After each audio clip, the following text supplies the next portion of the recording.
Hello dear WBCS exam comrades, যারা যারা WBCS এর জন্য লড়াই করছো তাদের জন্য পরপর যে বলেছিলাম সিরিজ আনবো জিএস প্রশ্নোত্তর, তার আজকের সেশন শুরু করছি যেখানে ভারতের ভূগোল নিয়ে আলোচনা হবে।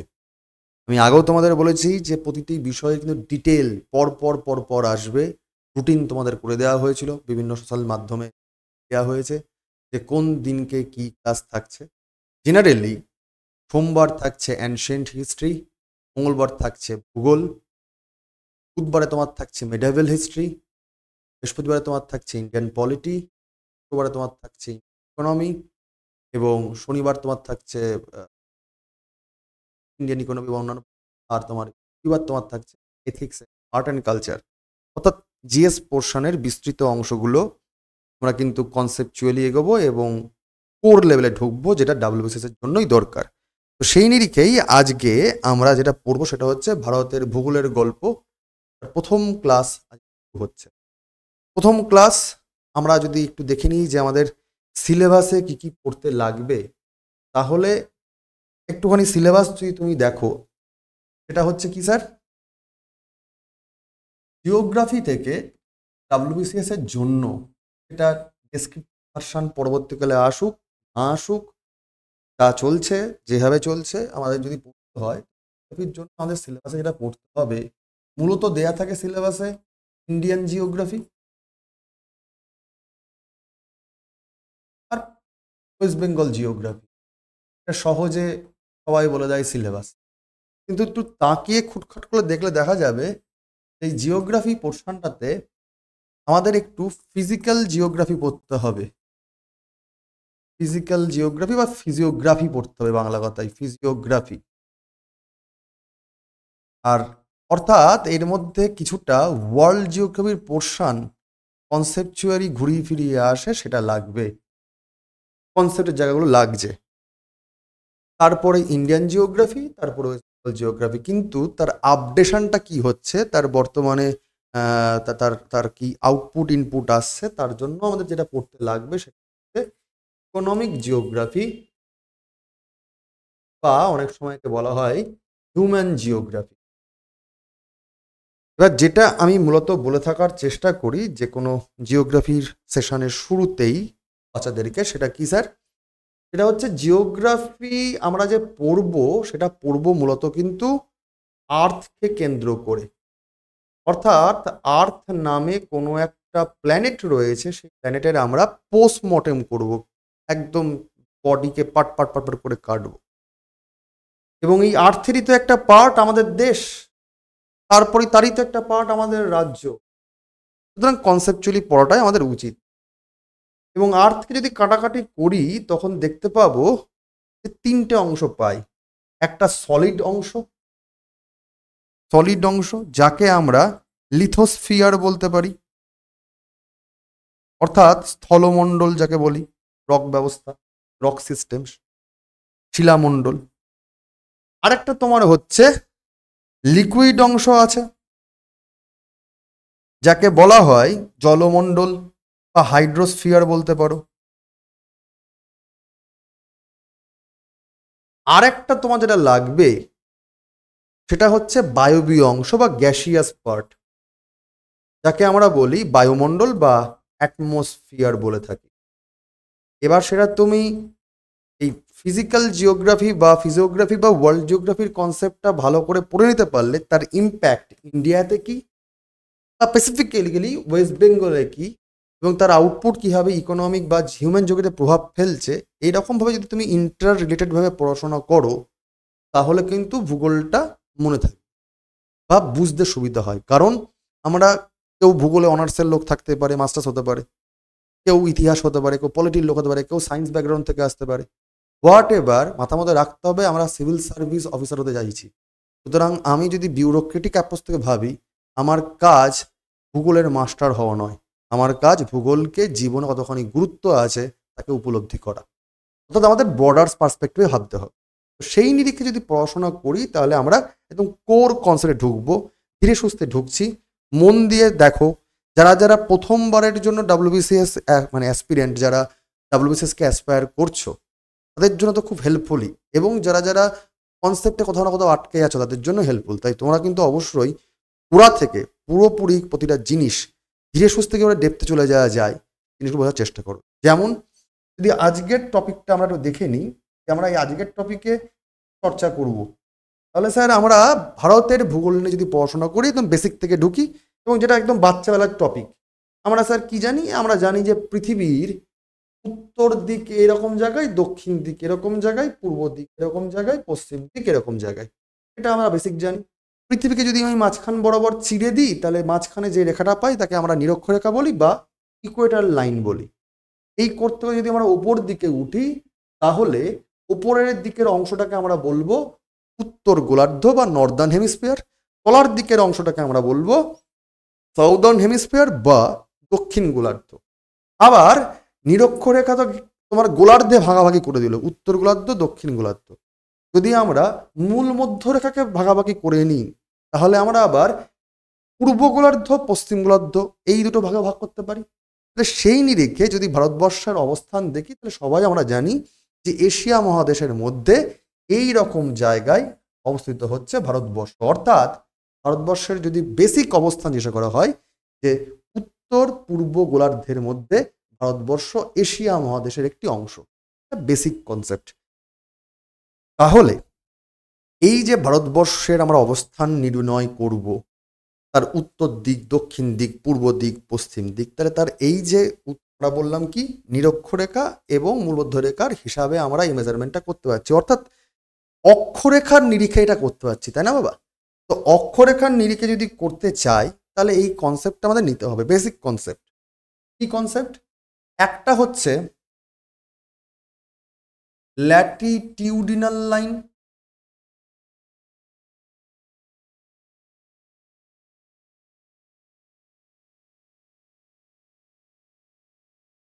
আরেকটা হচ্ছে লঙ্গিটিউডিনাল লাইন।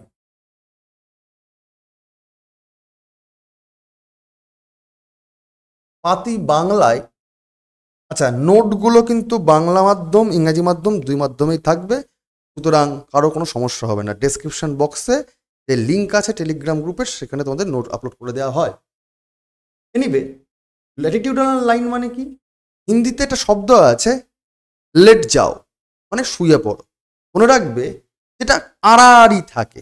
যদি পৃথিবী স্যার এরকম হয়ে থাকে, তাহলে আড়াআড়ি কে শুয়ে থাকছে? নিরক্ষরেখা, ইকুয়েটার লাইন যাকে বলি আমরা। তো এই যে রেখা, তাকে নিরক্ষ মানে কি অক্ষরেখা বলছি, তাই না? অর্থাৎ এটা কি? এটা হচ্ছে অক্ষরেখা রে বাংলা। তার মানে আড়াআড়ি শুয়ে আছে, মানে বলতে পারি স্যার কি ধরনের লাইন? এটা হরাইজন্টাল লাইন, এটা হরাইজন্টাল লাইন। অন্যদিকে লম্বভাবে দাঁড়িয়ে আছে, এই জন্য লম্বা বা দৈর্ঘ্য মাপি আমরা, যার হাইট দৈর্ঘ্য কতখানি, লম্বা লম্বি। উত্তর থেকে দক্ষিণে এটা বিস্তৃত, অর্থাৎ মূল মধ্যরেখার মতো করে। তার মানে এটা হচ্ছে দৈর্ঘ্য বোঝাচ্ছে, লং মানে দৈর্ঘ্য, তার মানে এটা হবে বাংলা দ্রাঘিমা রেখা।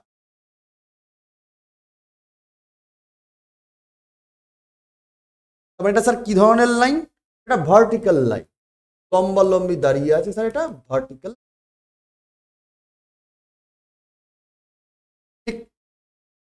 এবার একটু তাকিয়ে দেখো, ছোটবেলায় তোমাদেরকে এরকম একটা ছবি আঁকানো হয়েছিল, কি বলেছিল? ধরে নাও এটা পৃথিবীর কেন্দ্র, সেন্টার পয়েন্ট।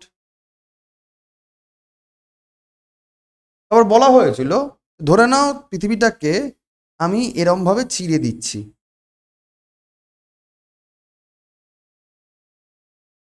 এবং সেখানে এরকম ভাবে কতগুলো লেখা মুছে দিয়েছিল। ধরে নাও এটা পৃথিবী, পৃথিবী।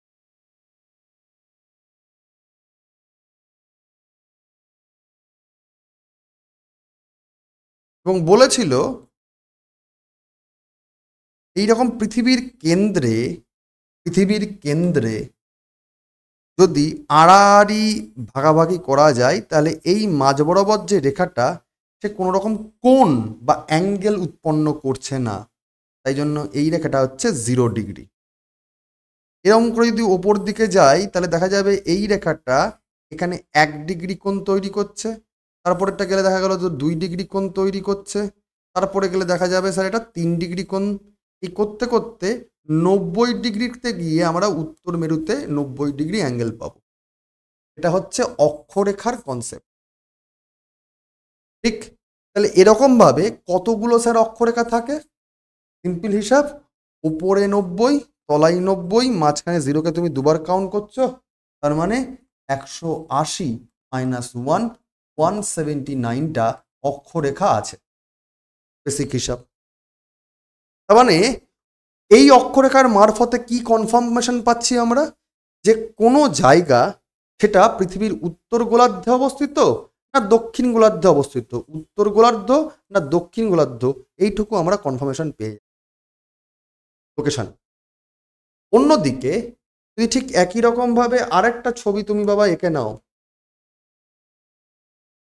ছোটবেলায় বলতো যে এরকম ধরে নাও একটা বল কোন একটা বাচ্চাকে তুমি গিফট করছো এবং একটু র্যাপ দিয়ে দিচ্ছ, র্যাপ দিয়ে দড়ি বাটিয়ে একটা কোনো গিফট টাইপের গিফট প্যাক করে দিচ্ছ, তাহলে ওই দিকেও এই র্যাপারটা থাকবে? এটা দেখতে পাওয়া যাচ্ছে না, কারণ একটা বল মানে 360 ডিগ্রি, 360 ডিগ্রি হয়ে থাকে গোল, একটা গোলক 360 ডিগ্রি তার অ্যাঙ্গেল হয়, সুতরাং এটা র্যাপ ঘুরে আসছে। আচ্ছা, এটাকে যদি আমরা কাটাকাটি করি তাহলে এরকম ভাবে একটা দড়ি ওই দিকে যাবে, এরকম করে আমরা পরপর করে পাবো, এরকম ভাবে টোটাল 180টা পাবো, যেটা ওই দিকেও থাকবে, কিন্তু মাঝখানেটা দুবার কাউন্ট হয়ে যাবে, এটাও তোমার সংখ্যা হচ্ছে 179। তাহলে দ্রাঘিমা রেখা পৃথিবীতে কতগুলো হতে পারে? 179টা। অক্ষরে কতগুলো হতে পারে? 179টা, একই সংখ্যা। কিন্তু একটা জিনিস খেয়াল করো, কনসেপচুয়ালি ভাবতে হবে। কি ভাবতে হবে স্যার? এটা হচ্ছে এইটা, যদি তুমি অক্ষরেখা ক্ষেত্রে চলে আসো তাকেই দেখো, প্রত্যেকটা জায়গায় কিন্তু ওই 1 ডিগ্রি করে তোমার কোণের তারতম্য হবে, অর্থাৎ দুখানা এক অক্ষরেখার মাঝখানে দূরত্ব কিন্তু কখনো হেরফের হচ্ছে না। এখান থেকে এখানে দূরত্ব 1 ডিগ্রি, এখান থেকে এখানে দূরত্ব 1 ডিগ্রি, এখান থেকে এখানে দূরত্ব 1 ডিগ্রি। ঠিক আছে, তোমাকে যদি বলা হয় যে দুখানা অক্ষরেখার মাঝখানের দৈর্ঘ্য কত, মনে রাখবে between two latitudinal lines the distance will be 111 kilometre.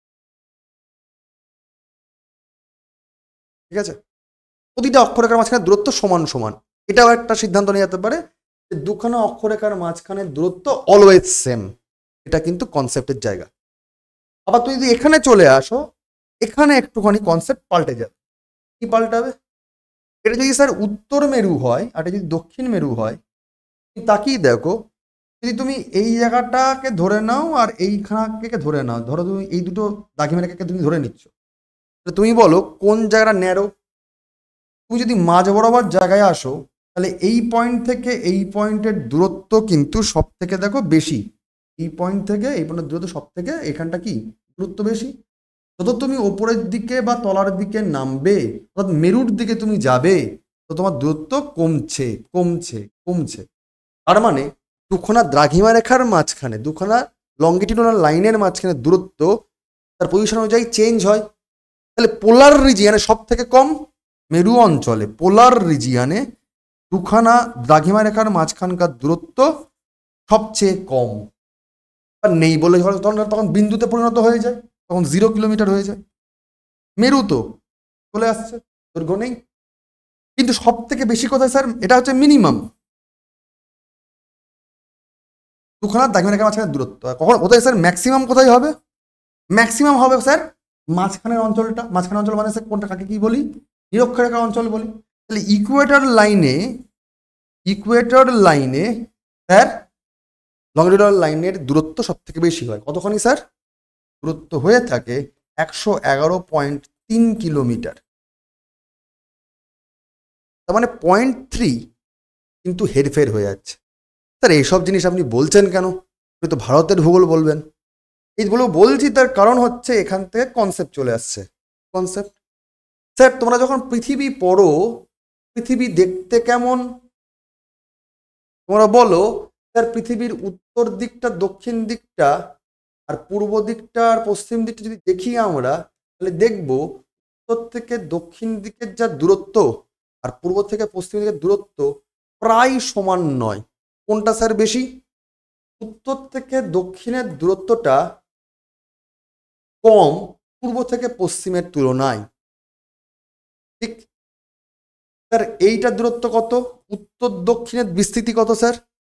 12,714 kilometre, মানে অ্যাপ্রক্স, যেটুকু আমার মনে আছে। আমি মুখস্থ বেশি করতে পারি না, ভুলে যাই। আর ওয়েস্ট কি বলে, ওয়েস্ট থেকে ইস্ট এর মাঝখানের দূরত্ব কত? 12,756 কিলোমিটার, তদ্দূর আমার মনে পড়ছে। তাহলে গাণিতিক হিসাবেই বুঝতে পারছি ইস্ট ওয়েস্টের দূরত্ব বেশি। এবার আমাকে বলো, পৃথিবীর কোনো ভৌগোলিক এই বিন্দু থেকে এই বিন্দুতে পরিধি মাপামাপি করেছেন? তার মানে হিসাব নিকাশ করেছেন কিসের ভিত্তিতে? অক্ষরেখার ভিত্তিতে, ডিগ্রির ভিত্তিতে, অঙ্ক কষে। ঠিক, তার মানে পৃথিবী পুরোপুরি বৃত্তাকার বা গোলক টাইপের নয়। আদিকালে যারা ভূগোলের চর্চা করতেন, গ্যালিলিও বা তারা আদি লোকজন, তারা কি বলতো? পৃথিবী দেখতে কেমন, পৃথিবীর শেপ কি? তো ওল্ড স্কুল কনসেপ্ট বলতো পৃথিবী দেখতে স্যার গোলাকার, স্ফেরয়েড। স্ফেরয়েড মানে গোলাকার। যে মডার্ন স্কুল, তারা যখন হিসাব নিকাশকে স্পেসিফিকেশন করছেন, তখন তারা বলছে না, দৈর্ঘ্য তো একটু ডিফার করছে। তখন তারা বলছে পৃথিবীর গোলকটা না এমন, এই আপেল কমলা লেবু কার সাথে তুলনা করা যাচ্ছে না। পৃথিবীর গোলটা পৃথিবীর মতোই, এটা একটা অদ্ভুত জিনিস। অর্থাৎ জিওয়েড তারা তাম করছে, জিওয়েড। এটা বেসিক কোশ্চেন থাকে যে what is the shape of world বা আর্থ, তাহলে অ্যান্সার কি হবে? জিওয়েড। এবার তুমি তাকিয়ে দেখবে সেটা মডার্ন স্কুলে চাইছে কনসেপ্টে, না ওল্ড স্কুলে চাইছে। জিওয়েড হচ্ছে পৃথিবী দেখতে, এটা প্রথম কনসেপ্ট। ঠিক, তার মানে স্যার এই দিকটা আমাদের ভারতবর্ষ এরকম জায়গায় রয়েছে, টু ক্লিয়ার। এবং এখান থেকে আরো কতগুলো কোশ্চেন বার হয়, যেমন তাকিয়ে দেখো যে তোমাকে এরকম greater than, less than symbol দিতে পারে, তুমি তাকে কি বলো? এই যে ওয়েস্ট ইস্ট, এটা নিশ্চয়ই বড় কার তুলনায়? নর্থ সাউথের তুলনায়। এই যে সংকেতটা আমি লিখলাম, এটা ঠিক না ভুল? ঠিক স্যার, কারণ এটার দৈর্ঘ্য বেশি, এটার দৈর্ঘ্য কম। এটা গ্রেটার দ্যান লিখেছি, ঠিকই লিখেছি স্যার। এটা যদি উল্টো করে লেখা হতো, তাহলে নর্থ সাউথ লেস দ্যান এরকম লিখতে হতো, তাহলে এটাও ঠিক হতো। তোমাকে যদি এরকম করে অপশান দেয় কনসেপচুয়ালি, তুমি এরকম করে করতে পারবে, সমস্যা নেই। তাহলে এই যে দ্রাঘিমা কিংবা অক্ষরেখা, এইগুলো পাচ্ছি কিসের জন্য? লোকেশন মেজারমেন্ট করার জন্য। কোন জায়গায়? তোমাদের ফোনে জিপিএস বলে একটা অপশান থাকে, বা তোমরা যে কোনো অ্যাপে এখন লোকেশান চাই। যে কোনো খাবার দাবার তোমার অর্ডার করো সোশ্যাল মাধ্যমে, তোমার বাড়িতে এসে বা তোমার অফিসে এসে খাবার ড্রপ করে দিয়ে যাচ্ছে। একটু বর্ষাকাল, বন্ধুদের সাথে বসেছো, আড্ডা মারছো, টুকুস করে ড্রপ করে দিচ্ছে খাবার দাবার কোনো একটা সংস্থা, লোকেশন ট্র্যাক করে না। কোনো যাতে কোনো জায়গায় তুমি যাবে, কোনো একটা গাড়ি তুমি ভাড়া করছো, তোমাকে টেক অফ করবে, টেক অফ ড্রপ ডাউন করবে, তোমার সেই জায়গাগুলো লোকেশন, মানে লোকেশন চুজ করা যায়। কোনো একটা অপরাধী কোন জায়গা থেকে কোন জায়গায় যাচ্ছে ট্র্যাক করা যায়। জিপিএস সিস্টেম, জিপিএস এরও ফুল ফর্ম ওরা অবশ্যই কমেন্টে জানিয়ে দাও এর ফুল ফর্ম কি। এনিওয়ে, তো এইগুলো লাগে এই কারণে। তো সুতরাং এখান থেকে আমরা লোকেশন জানতে পারছি। তো সেই নিরিখেই যদি আজকে আমরা কনসেপ্টে চলে আসি, তাহলে ভারতের যদি আমরা গল্প পড়ি, ভারতের অবস্থান কোথায়? এতগুলো ভাঁড় বকলাম এই কারণে। ভারতের অবস্থানটা ঠিক আমাদের এই কারণেই পড়তে লাগবে, পরীক্ষা আসার জন্য না, আমাদের দৈনন্দিন জীবনে কাজে লাগানোর জন্য। ভূগোল ওই পর 5 নম্বরের টিকা আসবে, পৃথিবী দেখতে কেমন, ঠিক আছে, দুলে দুলে তুমি মুখস্থ করলে। ওটার জন্য তুমি চাকরি পেতে আসোনি বাবা, তুমি চাকরি পেতে এসছো নিজেকে, নিজের দেশকে এগোনোর জন্য। এবং বিশেষ করে তুমি এখন সিভিল সার্ভিসে আসছো, কেন কি পড়ছি তার কারণ ক্লিয়ার করো, বারবার করে প্রথম থেকে বলছি। কিন্তু কাজে কি লাগবে? দ্রাঘিমা আমাদের কাজে লাগবে এই কারণে, সেই জন্য আমরা পড়তে আসি দ্রাঘিমা বা অক্ষরেখা, অক্ষাংশ, হোয়াট এভার। তাহলে ভারতবর্ষের যদি আমরা অবস্থান বুঝতে যাই, যেটা আমাদের সিলেবাসে রয়েছে প্রপারলি, ইন্ডিয়ান জিওগ্রাফি, তার লোকেশন কি? ভারতেরও যদি আমি পশ্চিম দিকের এই প্রান্তটাকে দ্রাঘিমা রেখা বরাবর হিসাব করে নিই, তাহলে যেহেতু পূর্ব গোলার্ধে অবস্থিত, পূর্ব গোলার্ধে যেহেতু অবস্থিত, তাকেই দেখো, এটা যদি তোমাকে ধরে নেওয়া হয় 0 ডিগ্রি, মানে মূল মধ্যরেখা বরাবর, আর এটা যদি নিরক্ষরেখা বরাবর ধরে নেওয়া হয় 0 ডিগ্রি, নিরক্ষরেখা বরাবর। ভারতের অবস্থান নর্থ ইস্ট হেমিস্ফিয়ারে, উত্তর পূর্ব গোলার্ধে ভারতবর্ষ অবস্থিত। তার মানে যদি এই দিকে রেখাটা আসে তাহলে 0 ডিগ্রি করতে করতে করতে স্যার নিশ্চয়ই এই দিকটা যা হবে তারপর এই দিকে আসলে আরো বেড়ে যাবে। এবার একটা জিনিস দেখো, এই দিকটা তাহলে কি হবে, এই দিকটা পূর্ব দিকই হবে। আবার এই দিকে যদি যাই তাহলে এই দিকটা পূর্ব দিক হবে, কিন্তু মনে রাখবে এই দিকের পূর্বটা বেশি হবে, তার কারণ এটা তো 0, এর থেকে এটা বেশি হবে। আর এই দিকে গেলে এর থেকে 0টা, এর থেকে ডিগ্রিটা কম হবে। এটুকু ক্লিয়ার? আমরা অনেক সময় কনসেপচুয়ালি কি ভাবি, যারা বাঁ দিক থেকে ডান দিকে লিখি, যারা আমাদের বাঁ দিক থেকে যারা ডান দিকে লেখালেখি অভ্যেস করি, তারা আমরা কি ভাবি এই দিকে বাড়বে এই দিকে কমবে, কারণ 1 2 3 4 করতে করতে আমরা একদিকে যাই, এটা আমাদের অভ্যেস হয়ে থাকে। বাট একটা জিনিস দেখো, এটা যেহেতু তোমার 0 ডিগ্রি মূলবদ্ধ রেখা, তাহলে যদি আমরা এদিক থেকে যাই তাহলে এর যা ডিগ্রি হবে এর থেকে এটারও বেশি হবে স্বাভাবিকভাবে। অর্থাৎ ঠিক একই রকম কনসেপ্টে যদি যাই আমরা, ভারতবর্ষের পশ্চিম দিকের দ্রাঘিমারেখা কতখানি, 68 degree 7 minute east, 68 degree 7 minute east, 68 degree 7 minute east হচ্ছে এর অবস্থান। আবার যদি একদম পূর্ব দিকে যাই তাহলে যে দ্রাঘিমারেখাকে পাবো সেটা কতখানি, 97 degree 25 minute east, 97 degree 25 minute east. দেখো ওই দিক থেকে এই দিকটা বাড়ছে, দুটোই পূর্ব, কারণ আমরা পূর্ব গোলার্ধে অবস্থান করছি, দুটোই আমরা পূর্ব গোলার্ধে অবস্থান করছি। ঠিক। আচ্ছা, আরেকটা পয়েন্ট বলতে ভুলে গেছিলাম, এই যে তোমাদের বললাম না যে পূর্ব পশ্চিমের যা বিস্তৃতি উত্তর দক্ষিণ থেকে সেটা বেশি। কেন স্যার? তার কারণ হচ্ছে তাকিয়ে দেখো, এই যে 0.3 ডিগ্রি কিন্তু এখানে বেড়ে যাচ্ছে, সেই কারণে এটা একটু বলে দিলাম, প্রসঙ্গটা মাথার মধ্যে আসলো তাই।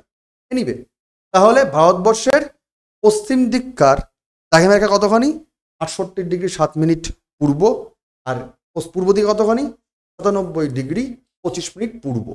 তাহলে পূর্ব পূর্ব বললে এটুকু বুঝতে হচ্ছে এটা দ্রাঘিমারেখার অবস্থান বোঝাচ্ছে। পূর্ব পূর্ব মানে হচ্ছে দ্রাঘিমারেখার অবস্থান বোঝাচ্ছে। ক্লিয়ার? এবার যদি দক্ষিণ মেরু আর উত্তর মেরুকে আমরা একটু হিসাব নিকাশ করে নিই তাহলে স্যার কতখানি হবে?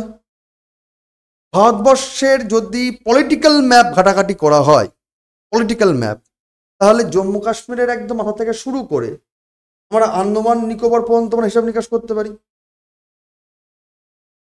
কারণ ভারতের মূল ভূখণ্ডের বাইরেও আন্দামান নিকোবর বলে একটা জায়গা থাকে। এবার জিওগ্রাফিকে তাকিয়ে দেখো, ভারতের যেটা শেষ মূল ভূখণ্ডে তার থেকেও তোমার নিচের দিকে তোমার থাকছে আন্দামান নিকোবর। কিন্তু এই জায়গা যদি তুমি ধরে নাও তাহলে কি দেখবে, আন্দামান নিকোবরকে তুমি যদি টোটালটা ধরো, মানে টোটাল এন্টায়ার ভারতের অবস্থান দক্ষিণতম বিন্দু কোনটা, তাহলে এই জায়গাটা হবে আন্দামান নিকোবরের জায়গাটা।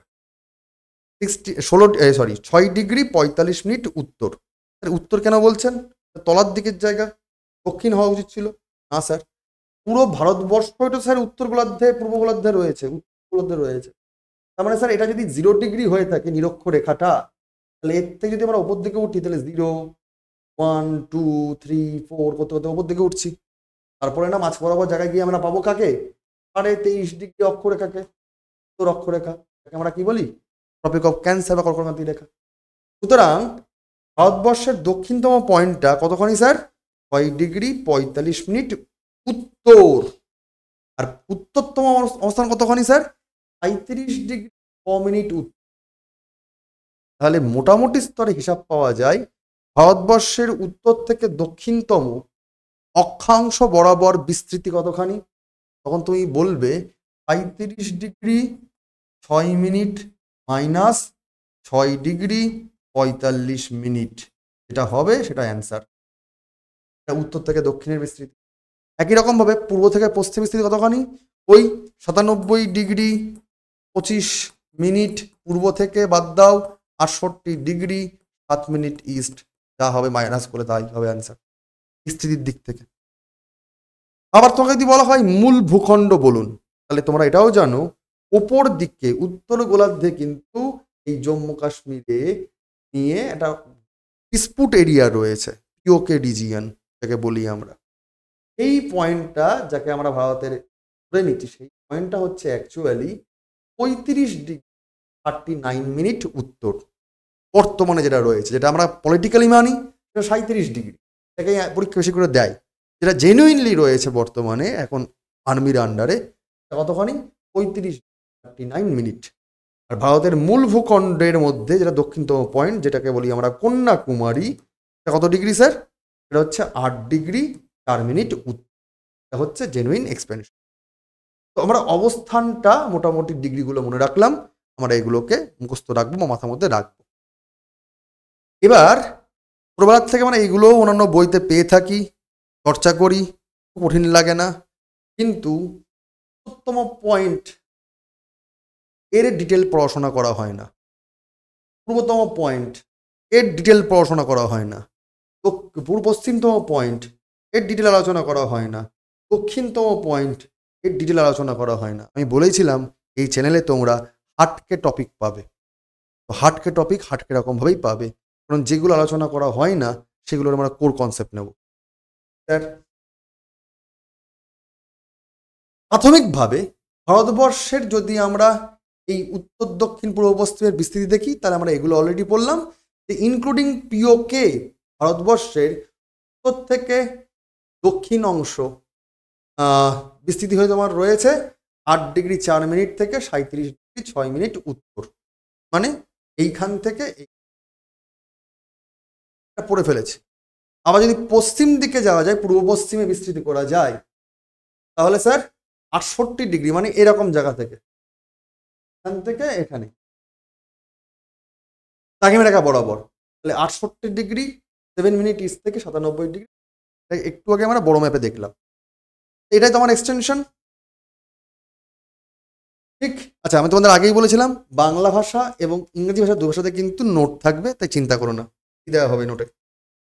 এবার আমরা বলছিলাম যে আমরা ডিসপুট নিয়ে আলোচনা করব বা গোলমালের প্রশ্নগুলোকে ডেপথে পড়াশোনা করব।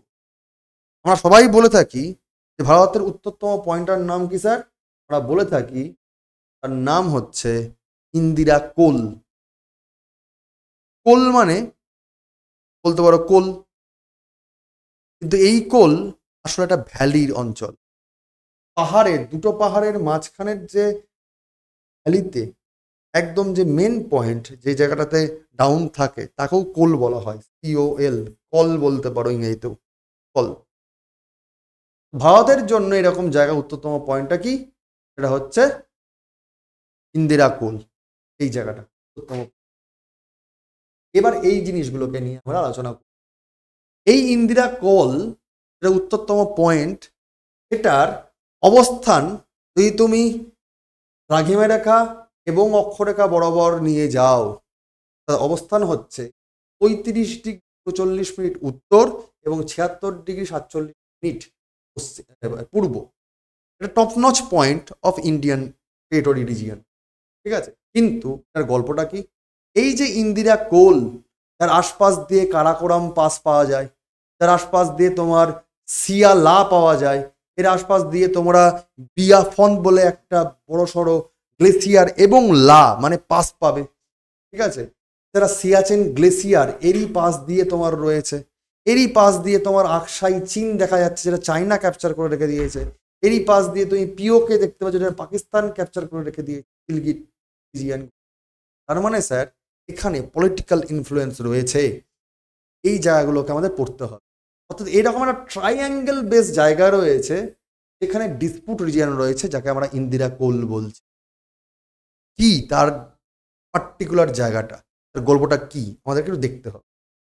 যদি তুমি এই ইন্দিরা কোলের দক্ষিণতম পয়েন্টে চলে আসো, যাকে আমরা LOC বলি, লাইন অফ কন্ট্রোল, সেই জায়গাটা যদি দৈর্ঘ্য দেখো, যাকে বলা হয় কোড নাম NJ9842, এই যে পয়েন্ট যাকে বলা নেওয়া হচ্ছে লাইন অফ কন্ট্রোলের, এটা তোমার দৈর্ঘ্য হচ্ছে, মানে অবস্থান হচ্ছে তোমার 35' নর্থ, 77° পূর্ব, ঠিক আছে।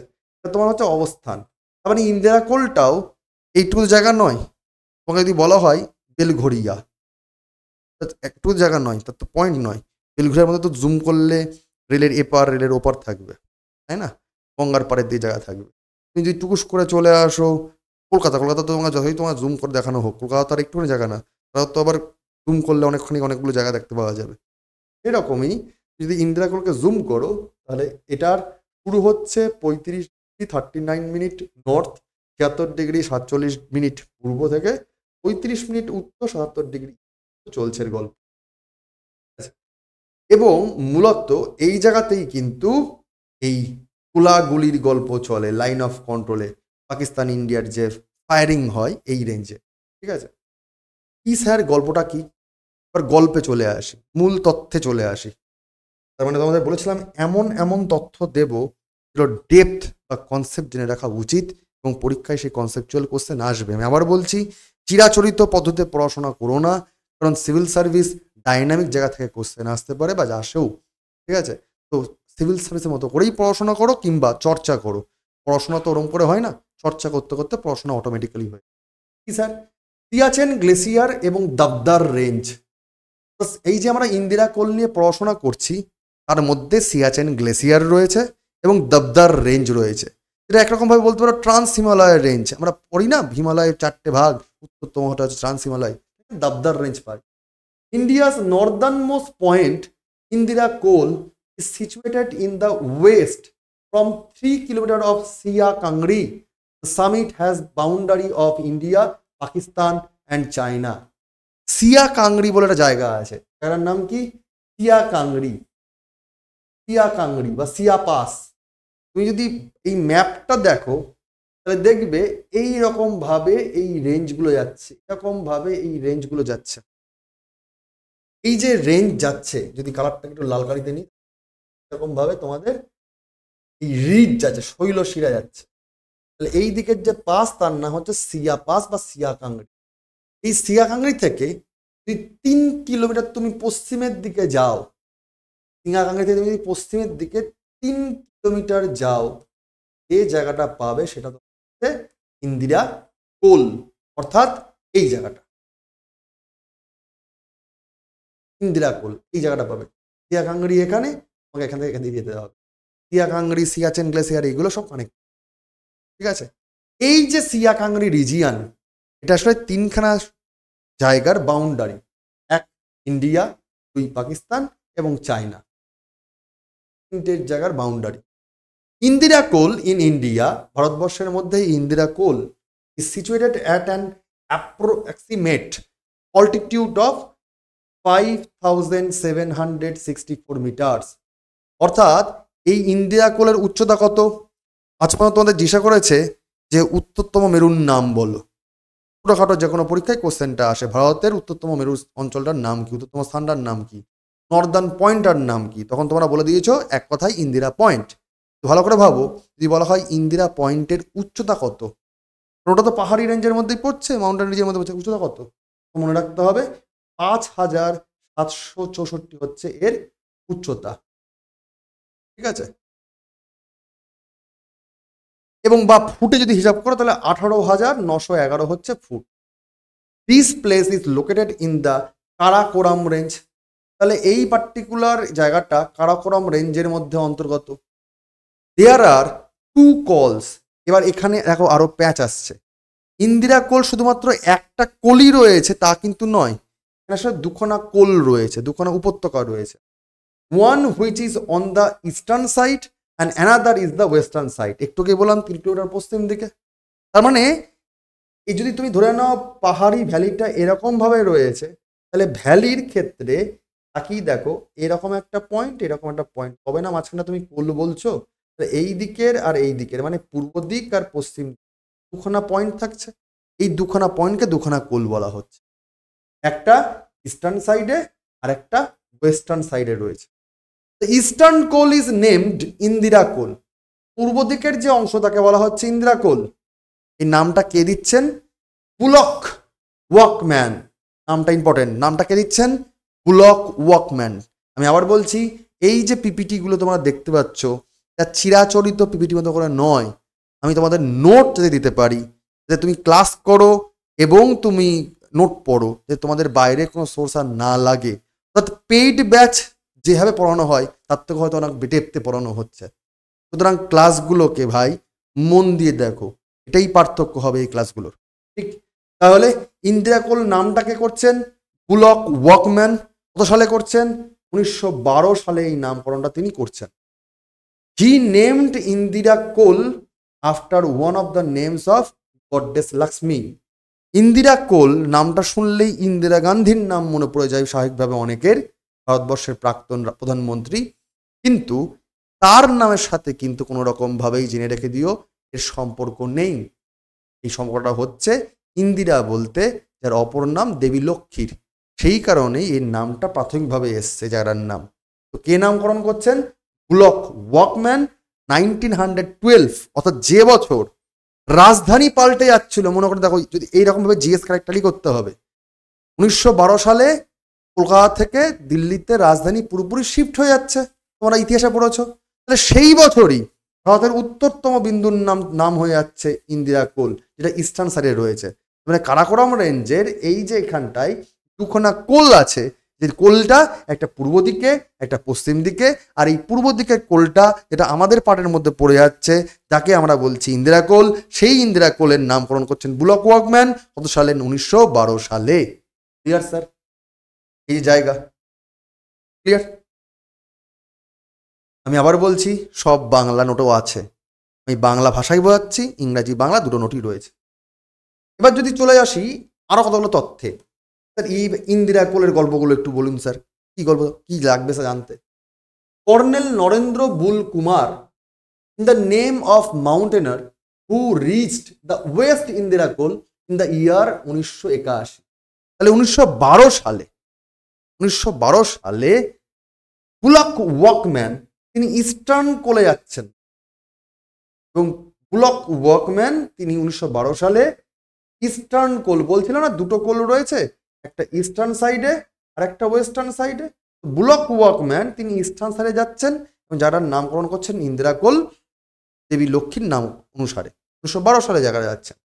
1981 সালে কর্নেল নরেন্দ্র বুল কুমার তিনি ওয়েস্টার্ন ইন্দিরা কোলে যাচ্ছেন, পশ্চিম দিকে যাচ্ছেন। কত সালে? 1981 সালে, অর্থাৎ স্বাধীনতার পরবর্তী সময়। Another মাউন্টেনার named Harish Kapadia reached the same goal, অর্থাৎ ওয়েস্টার্ন, 1998। মানে পশ্চিম দিকটার যে একটা কোল আছে সেটা পরে জানা যাচ্ছে, যেহেতু পাহাড়ি, ঘন পাহাড়ি জায়গা, বুঝতেই পারছো এমন তুষারপাত হয় এবং সিয়াচান গ্লেসিয়ার, কারাকোরাম রেঞ্জ দুর্গম অঞ্চল, সেখানে যাওয়া খুব difficult. In this region average winter snowfalls more than 35 feet. Normal সময় এত বরফ হয় যে 35 ফুট বরফ জমে যায়। তুমি ভাবতে পারছো? 35 ফুট মানে কমপক্ষে 3 তলা বাড়িরও বেশি, এত বেশি স্নোফল হয়ে বরফ জমা পড়ে যায়, তাই না? তো আজকে একটা মানুষের একটা দরজার হাইট যে কোনো ঘরে জেনারেলি 6 ফিট হাইট হয়, তার মানে এরকম পরপর 6খানা কত থাকবে? 35 ফিট বলছে, মানে মোটামুটি বলা যাচ্ছে 5-6 তলা বাড়ির গল্প, তাই না? মানে 4-5 তলা বাড়ির তো গল্প আছে। তার মানে এত বরফ জমে, মানে কতখানি দুর্গম হতে পারে। এবং টেম্পারেচারটা তুমি জানলে অবাক হবে, এখানকার নর্মাল টেম্পারেচারই বলছে -50 সেন্টিগ্রেড থাকে। তাহলে প্রথমে যাচ্ছে ব্লক ওয়াকম্যান 1912 সালে ইস্টার্ন কোলে ইন্দিরা কোল, পরবর্তীকালে ওয়েস্ট ইন্দিরা কোলে যাচ্ছে প্রথমে নরেন্দ্র বুল কুমার, পরে Harish Kapadia. Both India and Pakistan claim the southern side of Indira col while it is being controlled by India।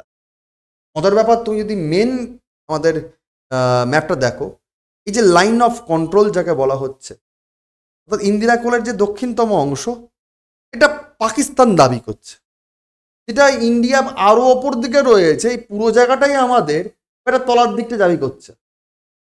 তাই জন্য এখানে লাইন অফ কন্ট্রোল হয়ে প্রায়শই ফ্রি ফায়ারিং হয়ে থাকে, কিন্তু এই জায়গাটা পুরোপুরি এখন ইন্ডিয়ার দ্বারা কন্ট্রোলড হয়ে রয়েছে, ইন্ডিয়া কন্ট্রোল করে রেখে দিয়েছে।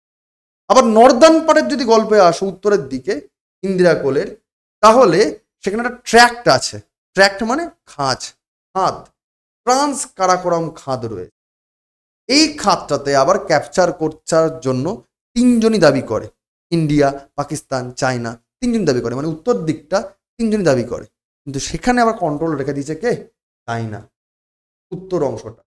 এবং সেটার জন্য একটা এগ্রিমেন্ট করা হয়েছিল 1963-তে, করার এগ্রিমেন্ট করে হয়েছিল, কিন্তু এটা এখনো দাবি করে দিচ্ছে ইন্ডিয়া যেটা আমার জায়গা, মানে জায়গাটা আমাদের জায়গাটা চায়না ক্যাপচার করে রেখে দিয়েছে, মানে ডিসপুট রিজিয়ন।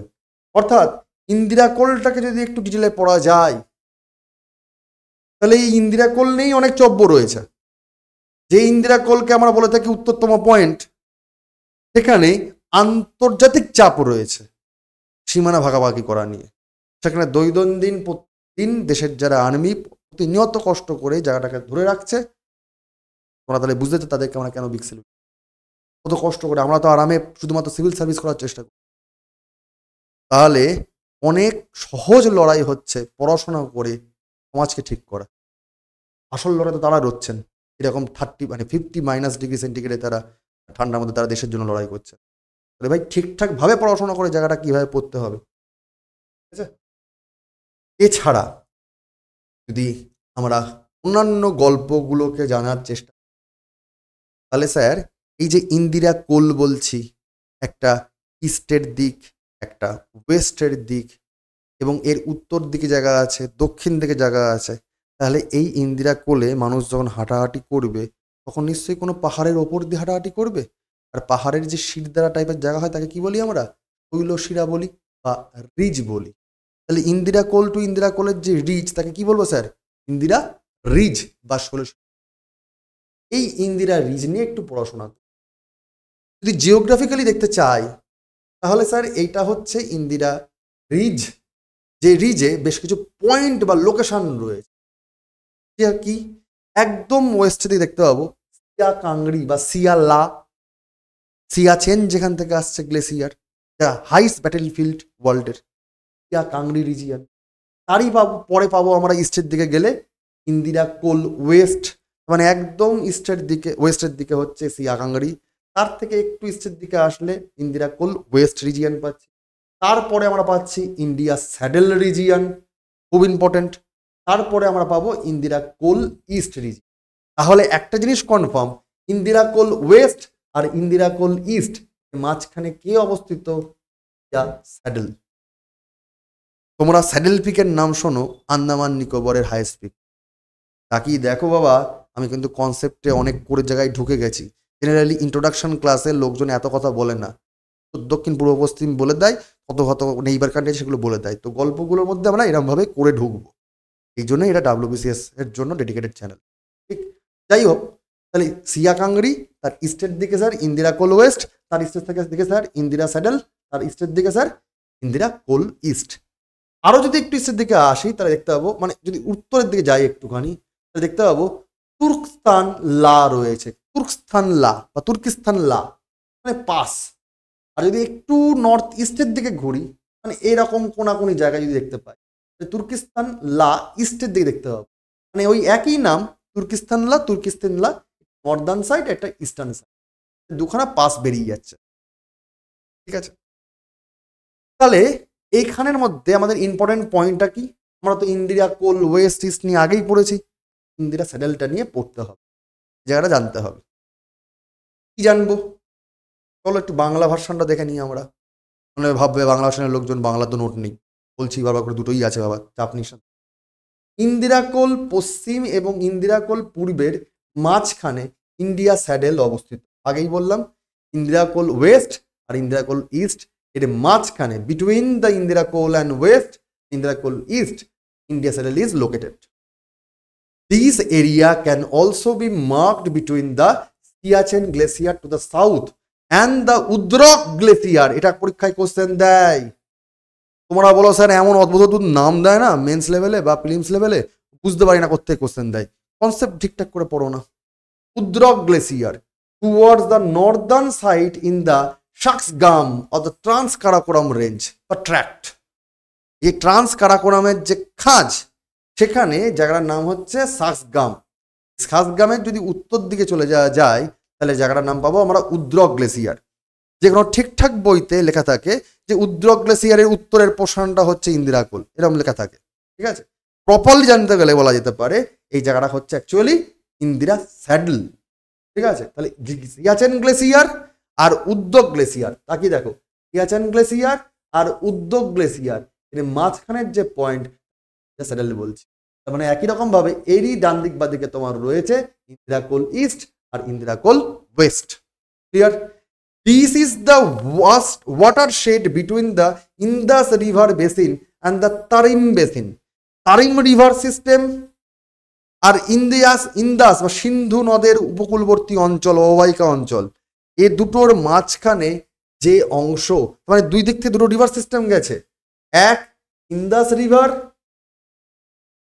আর এক তারিম রিভার, দুটোর মাঝখানের যে অববাহিকা অঞ্চল, বেসিন অঞ্চল, এটাই হচ্ছে এখানকার জায়গাটা। ইন্ডিয়া স্যাডেল স্টিফ এনাফ, পুরো একেবারে খাড়া টাইপের একটা স্টিফ রিজিয়ন।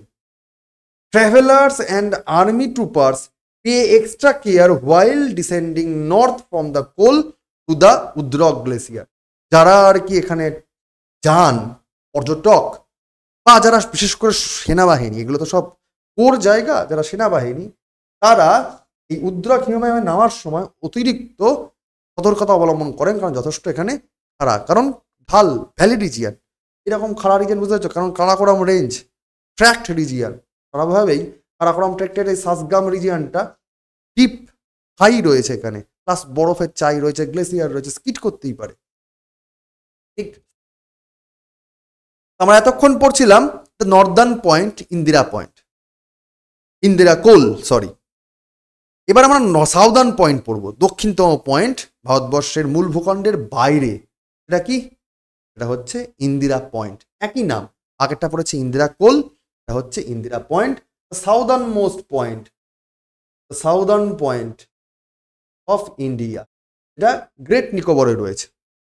গ্রেট নিকোবর আইল্যান্ড যুক্ত অঞ্চল, ছোট্ট দেখতে হচ্ছে টাওয়ার দাঁড়িয়ে রয়েছে, এইরকম রিজিয়নটা হচ্ছে ইন্দিরা পয়েন্ট।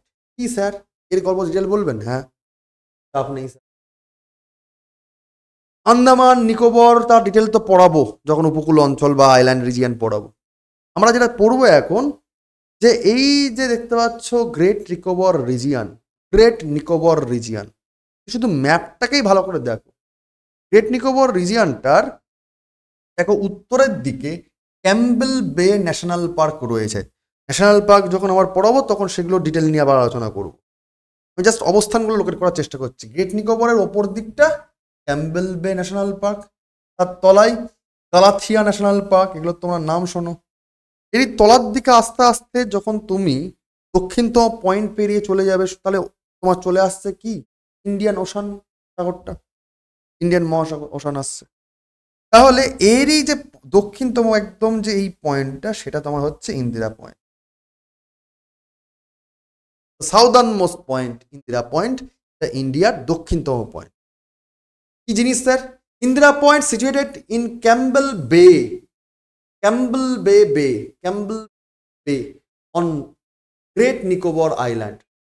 গ্রেট নিকোবর আইল্যান্ডের ক্যাম্বেল বে যে উপসাগরটা রয়েছে, ক্যাম্বেল বে নামটা মনে রাখবো, ক্যাম্বেল বে, সেই উপসাগরের অবস্থিত হচ্ছে ইন্দিরা পয়েন্ট। তার মানে একরকম ভাবে এখান থেকে আরেকটা কনসেপ্ট চলে, ভারতবর্ষ এটা হচ্ছে তোমার আন্দামান নিকোবর, স্যার এখানে কি বে অফ বেঙ্গল, স্যার এখানে কি আন্দামান সি রয়েছে,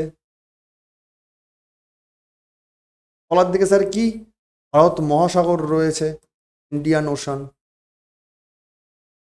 তাহলে স্যার এই পয়েন্টটার নাম কি?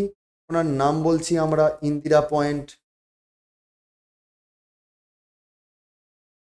তাহলে এই ইন্দিরা পয়েন্ট আর ইন্ডিয়ান ওশানের মাঝখানে সাগরীয় অঞ্চলটা, তার নাম কি স্যার? ক্যাম্বেল বে। আমাদের এইটুকু মাইন্ড হয়ে গেল। ঠিক একই রকম ভাবে আন্দামানের একদম উপর দিকটা, নর্থ আন্দামান, তার উপর থেকে বঙ্গোপসাগরের যে বিস্তৃত থাকে স্যার কি বলি আমরা? কোকো চ্যানেল, কোকো স্ট্রেট বলে থাকে আমরা, কোপোনালি, তাই না? অর্থাৎ দক্ষিণতম পয়েন্টটা, ইন্দিরা পয়েন্টটা ক্যাম্বেল বের পার্শ্ববর্তী জায়গায় রয়েছে। ঠিক আছে, আর কিসে জানতে পারছি? এটি গ্রেট নিকোবর এর পার্টিকুলার যে এলাকা, রিজিয়ন, তাহসিল, তার মধ্যে পড়ছে। ইন্দিরা পয়েন্টের অক্ষাংশ দ্রাঘিমাংশের অবস্থান, লোকেশন কি, বিস্তৃতি কি? 6 ডিগ্রি 45 মিনিট 38 সেকেন্ড উত্তর থেকে, 98 ডিগ্রি 48 মিনিট 85 সেকেন্ড পূর্ব, মানে আমি একদম সেকেন্ড অবধি করে দিয়েছি। ঠিক আছে, এটা হচ্ছে উত্তর মানে অক্ষরেখা, দ্রাঘিমারেখা মানে হচ্ছে পূর্ব দিক, মানে পার্টিকুলার দ্রাঘিমা অক্ষরেখা এবং দ্রাঘিমারেখার জাংশনটা তোমার লোকেশন।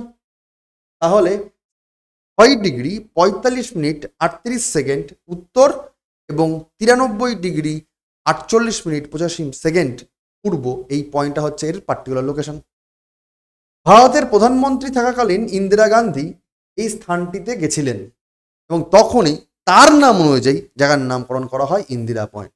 মানে ইন্দিরা কোল যেটা উত্তরতম পয়েন্ট, সেটা কিন্তু ইন্দিরা গান্ধীর নাম অনুসারে নয়, সেটা হচ্ছে দেবী লক্ষ্মীর নাম অনুসারে, যেটা বুলাক ওয়াকম্যান করেছিলেন 1912 সালে। আর এইখানে ইন্দিরা গান্ধী প্রধানমন্ত্রী ভারতবর্ষের প্রাক্তন, তিনি গেছিলেন এবং তার নাম অনুসারে করা হয়েছিল ইন্দিরা পয়েন্ট।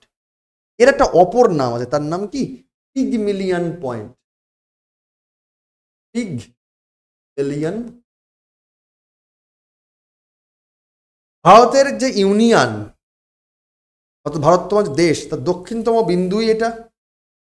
পরবর্তী আগে তার নাম ছিল পিগমিলিয়ন পয়েন্ট, একটু আগে তোমাদের বললাম, অথবা আরেকটা নামও তার আছে, সেটা হচ্ছে পার্সন পয়েন্ট। পার্সন পয়েন্ট নামে পরিচিত। তার মানে ইন্দিরা পয়েন্টের তিনটে নাম, ইন্দিরা পয়েন্ট বা পিগমিলিয়ন পয়েন্ট বা পার্সন পয়েন্ট, তিনটে নাম আছে, মনে রাখবে। এই পয়েন্টটি ইন্দোনেশিয়ার উত্তরতম প্রদেশ বান্দা আহেচের রন্ডো দ্বীপ থেকে মাত্র 163 কিলোমিটার দূরে অবস্থিত। তার মানে এই পয়েন্টের সব থেকে ক্লোজ কান্ট্রি কোনটা? ইন্দোনেশিয়া। এটাকে আমরা সুমাত্রা জাভা বলতাম না ইতিহাসে, ইন্দোনেশিয়ার। তাহলে এবার ঘুরিয়ে জিজ্ঞেস করতে পারে ইন্দোনেশিয়ার উত্তরতম পয়েন্টের নাম কি? স্যার এত লাগবে? করো না। সিভিল সার্ভিস হওয়ার ইচ্ছা, জানার ইচ্ছা, করো না। সবাই যদি আজকে অফিসার হয়ে যায়, তাহলে অফিসারের ঘরের টেবিলটা মুছবে কে? করো না, সমস্যা নেই। পড়তে চাও পড়ো, তোমার ইচ্ছা, ইয়োর লাইফ ইয়োর চয়েস। ইন্দোনেশিয়ার উত্তরতম পয়েন্টটা হচ্ছে বান্দা আহেচের রন্ডো আইল্যান্ড। রন্ডো আইল্যান্ডটা থেকে এই পার্টিকুলার ইন্দিরা পয়েন্টের দূরত্ব হচ্ছে 163 কিলোমিটার। এই যে ইজ দ্য লোকেশন, এটা হচ্ছে ইন্দিরা পয়েন্ট। এখান থেকে দূরত্ব হচ্ছে, তো ক্লিয়ার স্যার? চলো আর কি কি স্যার ইম্পর্টেন্ট এখান থেকে জানার আছে? Great Nicobar island is the part of the Andaman and Nicobar group of islands. স্বাভাবিকভাবে আমরা জানি আন্দামান নিকোবর একটা পার্টি হচ্ছে great Nicobar, which have important nesting and feeding population of leatherbags, green turtle and hawksbill। এই জিনিসগুলো কি? এই যে এই ভদ্রলোকগুলো, অর্থাৎ এক ধরনের এক একটা প্রজাতির কচ্ছপ। কখনোটা হচ্ছে লিদার ব্যাগস, এর পিঠটা দেখা চামড়ার ব্যাগের মতো দেখতে, যে যেমন ব্যাগ হয়, ঠিক আছে। গ্রিন টার্টেল, দেখো বলা হয় অলিভ গ্রিন টার্টেল বলে, যেটা উড়িষ্যার দিকে ভিতরকণিকার গহির মাথা বেশি পাওয়া যায়। আবার হক্স বিল, দেখো এই ভদ্রলোক। এইগুলোর স্বাভাবিক যে অবস্থান বা বাসস্থান বলা যেতে পারে, তারা এই জায়গায় থাকে। Great Nicobar island also has a significant nesting population of leatherback turtles, এটা বলছিলাম। Hawksbill sea turtle has been reported to nest a few beaches on this island. It is reported that nesting of hawksbills happens at Indira Point. মানে ইন্দিরা পয়েন্টে particularly এই হক্সবিল দেখতে পাওয়া যায়। The beach of Indira Point is less than half a kilometer in the length and offshore's approach is very rocky. পাথরে যুক্ত অঞ্চল এবং সেটা খুব বড় লেন্থের হয় না, কারণ এন্ডিং পয়েন্ট না, সুতরাং তার দৈর্ঘ্যতা, তার বিচের যে সমুদ্র সৈকতের যে দৈর্ঘ্য, সেটা খুব স্বাভাবিকভাবে বেশি হবে স্বাভাবিক, কারণ তার এটা এন্ডিং শেষ হচ্ছে। Southern most point of the Indian union Indira point got submersed under the sea water in 2004 during the tsunami. স্বাভাবিকভাবে সুনামির সময় এখানে জলস্তর যে উচ্ছাল এসছিল এবং সেখানে এই স্বাভাবিক প্রাণীগুলোর যে অবস্থা খুব টাইট হয়ে গেছে সেটা বোঝা যাচ্ছে। সুনামির সময় পুরো জায়গাটাই তো উলটপালট হয়ে যায়। সুনামি মানে কি? সমুদ্রের গভীরে যে ভূমিকম্প, তাকে তো সুনামি বলি। স্বাভাবিকভাবেই এই জলোচ্ছ্বাসে 2004 সালে প্রাণীগুলোর যে হ্যাবিটেন্টগুলোর যে অবস্থা খারাপ হবে, খুব স্বাভাবিক বিষয়।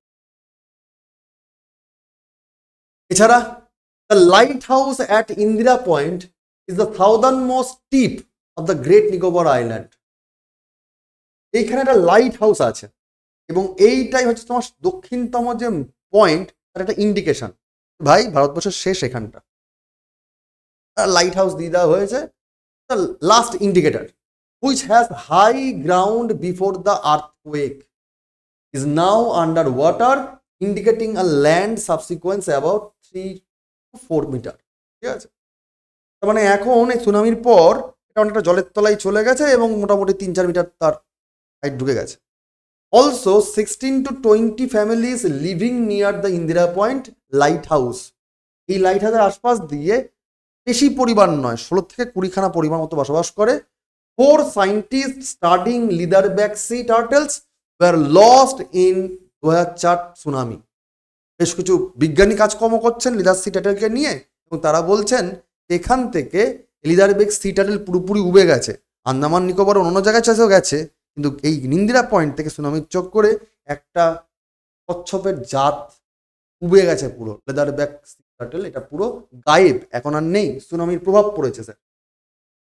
ঠিক আছে, Andaman and Nicobar administration is presently planning to connect the Campbell Bay area of Great Nicobar with Indira Point, the southernmost tip of India territory. আন্দামানের যে মূল অ্যাডমিনিস্ট্রেশন সিস্টেম তারা এই অঞ্চলেও এখন খবরদারি করার চেষ্টা করছে। স্যার এগুলো কেন পড়াচ্ছিলেন? বললাম পড়ো না, কোনো সমস্যা নেই, তোমার ইচ্ছা তুমি কি করবে।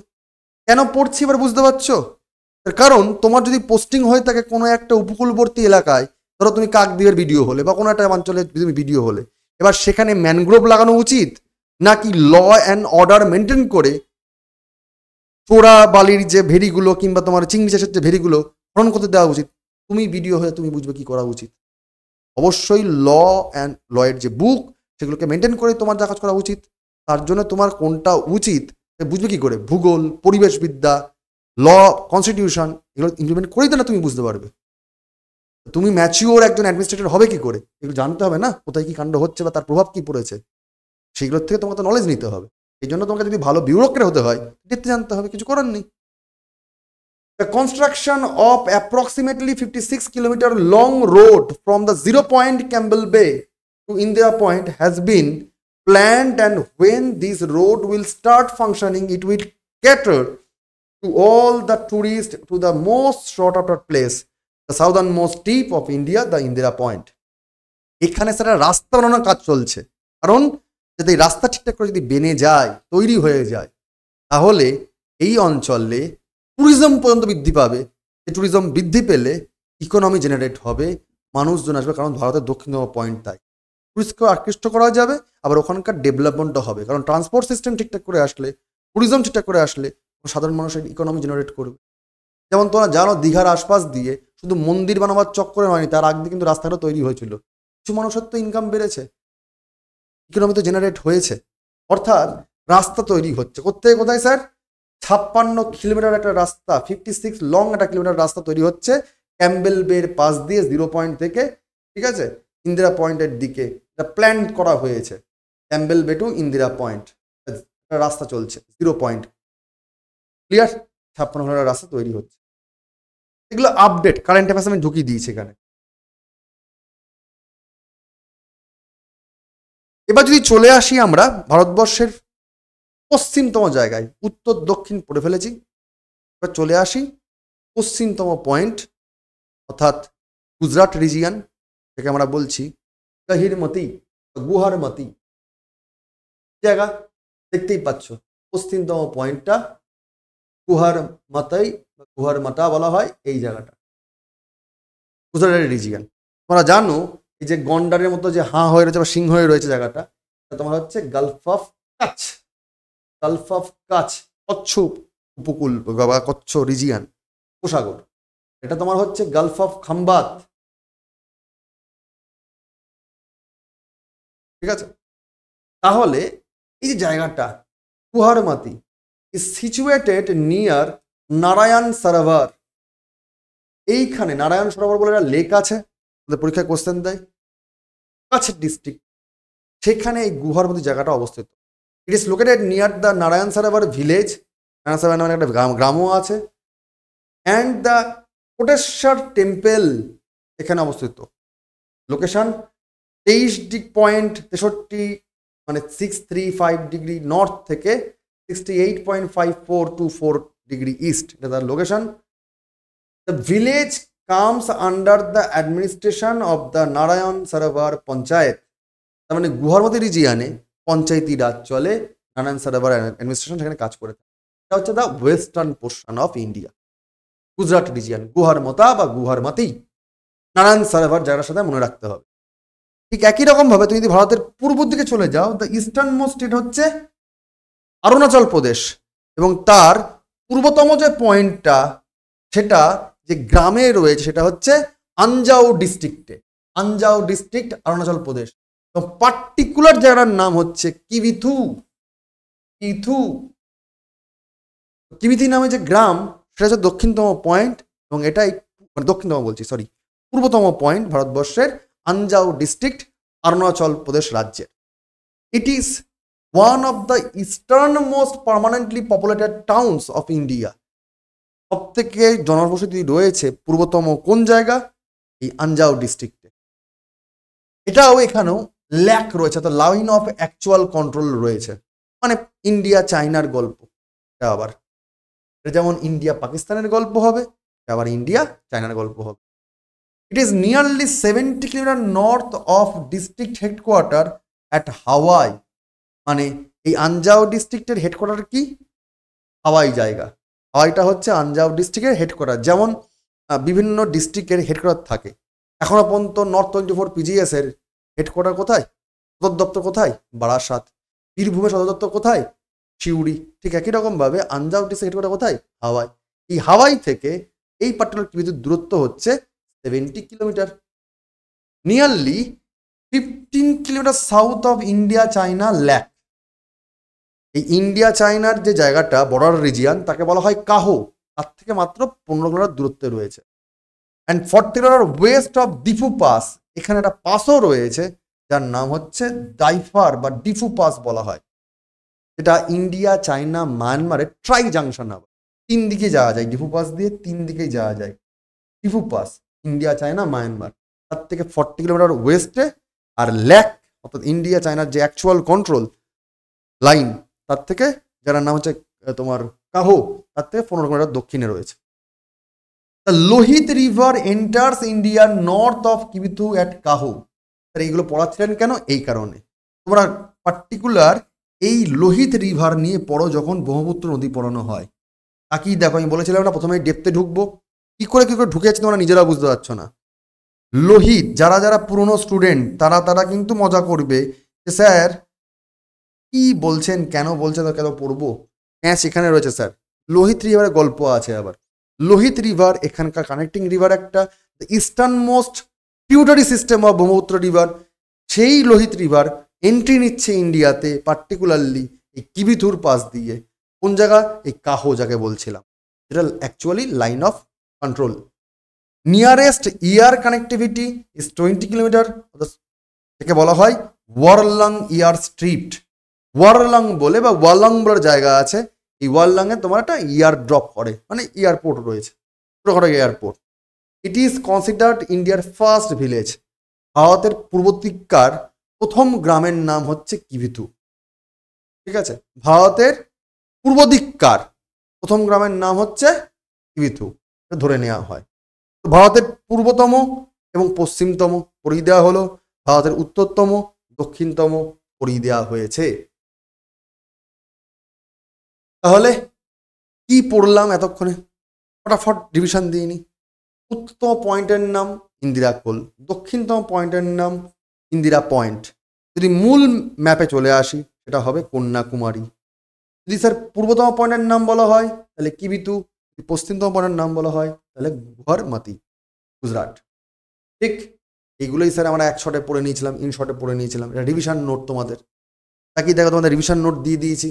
নর্দার্ন মোস্ট পয়েন্ট ইন্দিরা কোল, সিয়াচেন গ্লেসিয়ার লোকেশন লাদাখ রিজিয়নে রয়েছে, ইন্দিরা নর্দার্ন মোস্ট পয়েন্ট। এটা সাদার্ন মোস্ট পয়েন্ট মেনল্যান্ডে তোমার হচ্ছে কন্যাকুমারী, কেপ কমোডন রিজিয়ন যাকে বলা হয়, তামিলনাড়ুতে তোমার রয়েছে। আর যদি তোমার বলা হয় overall southern most point Indira point, যেটা তোমার গ্রেট নিকোবর রিজিয়নে রয়েছে। Eastern most point Kibithu Arunachal প্রদেশে, এবং ওয়েস্টার্ন মোস্ট পয়েন্ট গুহারমতি। দেখো তোমাদের জন্য নোট একদম রেডি করে দিয়েছি। এবার এই যে বিশাল বড় ভারতবর্ষের গল্প তোমরা পড়লে, ভারতবর্ষের যে গল্প তুমি পড়ছো, তার আয়তন কতখানি স্যার? তার আয়তন কতখানি? আইস 2.4% of the total geographical area of the world. সারা পৃথিবীর 2.4% এরিয়া জুড়েই রয়েছে Bharatvarsh. Seventh largest country in the world by area. ভারতবর্ষের এরিয়া সপ্তম স্থানে সারা পৃথিবীর। তোমরা এগুলো জানো, তাই জন্য আমি আগের পয়েন্টটা জাস্ট নোট ডাউন করে রেখে দিয়েছিলাম বাবা, যে এগুলো তোমরা একটু দেখে নিও। কারণ তোমরা জানো সব থেকে বড় দেশ আয়তনে রাশিয়া, তারপরে কানাডা, তারপরে আমেরিকা, তারপরে চায়না, ব্রাজিল, অস্ট্রেলিয়া, ছটা হয়ে গেল। এরপরে ইন্ডিয়া, এবং ইন্ডিয়ার পরে যারা সব থেকে বড় দেশ সেটা হচ্ছে আর্জেন্টিনা, কাজাকস্তান, আলজেরিয়া। অর্থাৎ এইগুলোকেও কিন্তু তোমাদেরকে অল্প বিস্তর মনে রাখতে হবে, কারণ তোমাদের স্ট্র্যাটেজিকে থেকেও কোশ্চেন দেয়। ক্যাপিটাল বলুন, কোন মহাদেশে রয়েছে বলুন, তার এরিয়াগুলো অ্যাসেন্ডিং ডিসেন্ডিং করো, বেসিক কনসেপ্ট। শুধু বড় থেকে ছোট, ছোট থেকে বড়, এইগুলো একটু বেশি জিনিস করতে হবে। তোমাদেরকে কিন্তু নোটটা একটু ভালো করে দেখে নিও। আর পড়ার জায়গা কোনটা, তার দৃষ্টিভঙ্গি কোনটা, সেটা কিন্তু তোমাদেরকে এখন ক্লাসে আমি বলে দিলাম। যেটা বলছিলাম, ভারতবর্ষের সাইজ নিয়ে গল্প। সপ্তম বৃহত্তম দেশ পৃথিবীর। Land frontiers of India measures 15,200 kilometre. অর্থাৎ সীমানা অঞ্চল যদি দেখা যায়, যেখানে সীমানা ভাগ করছে, স্থলভূমি শেয়ার করছে, সেটা হচ্ছে 15,200 kilometre. Total length of the coastal line, উপকূলীয় অঞ্চল যদি দেখা যায়, যে পুরো উপকূলীয় অঞ্চল শেয়ার করছে আন্দামান নিকোবরকে নিয়ে, কতখানি হবে স্যার? 7,516.6 কিলোমিটার। তাহলে এটা উপকূলের লেন্থ, উপকূলবর্তী অঞ্চলের লেন্থ। আর যদি স্থলভাগকে শেয়ার করা হয় তাহলে সেটা হয়ে যাবে 15,200 kilometre. Standard Mediterranean of India, যেখানে সময় মাপা হয়, সময় মাপা হয়, মাঝ বরাবর জায়গা কোনটা, সেটা কত? 82°30' পূর্ব। যেটা কোন কোন রাজ্যের ওপর দিয়ে গেছে? উত্তরপ্রদেশের ওপর দিয়ে গেছে, উড়িষ্যা, অন্ধ্রপ্রদেশ, মধ্যপ্রদেশ, ছত্তিশগড়ের ওপর দিয়ে গেছে। তাহলে উত্তরপ্রদেশ, উড়িষ্যা, অন্ধ্রপ্রদেশ, মধ্যপ্রদেশ, ছত্তিশগড়ের ওপর দিয়ে গেছে তোমার স্ট্যান্ডার্ড মেডিটেরিয়ান টাইম। ল্যাটিটিউডাল লঙ্গিটিউডাল এক্সটেনশন কতখানি ইন্ডিয়ার? অ্যাবাউট 29°। এই যে আমরা বললাম গুজরাট থেকে চলে আসছে অরুণাচল প্রদেশ, চলে আসছে গাহী নদী থেকে চলে আসছে তোমার এই যে বিস্তৃতি, এটা 29° হেরফের রয়েছে লঙ্গিটিউডাল এবং ল্যাটিটিউডাল সবটা মিলিয়ে।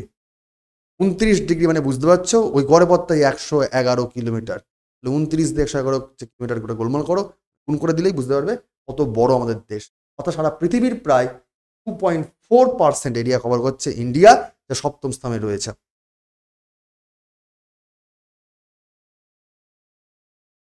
নেইবার কান্ট্রি খুব সিম্পল।